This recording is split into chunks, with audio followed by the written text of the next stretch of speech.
அவங்களுக்கு எல்லாமே விசில் தூக்கி புடுங்கி வீசி எரிஞ்சாங்க. ஏன் அப்படி பண்ணீங்கன்னு கேட்டதுக்கு அதுக்கு இந்த மாதிரி நாங்க அப்படிதான் பண்ணுவோம், ஏன்னா இது எங்க ஏரியா.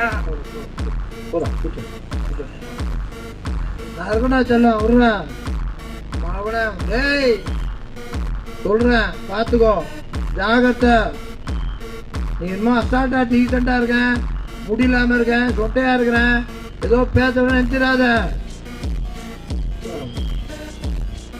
அதனால தயவு செய்து சொல்றேன் மேடம், இங்க இருக்கவங்க எல்லாருக்கும் சொல்றேன், பொதுமக்களுக்கும் சொல்றேன், நாங்க எங்களை மாதிரி நல்லவங்களை நீங்க பார்க்கவே முடியாது. எங்களை மாதிரி நல்லவன நீங்க உலகத்துல பார்க்க முடியாது, அப்படிப்பட்ட நல்லவன்.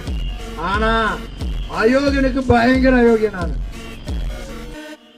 நீ ஒரு விஷயம் பண்ணா நான் 2 விஷயம் பண்ணுவேன், பாத்துக்கோங்க.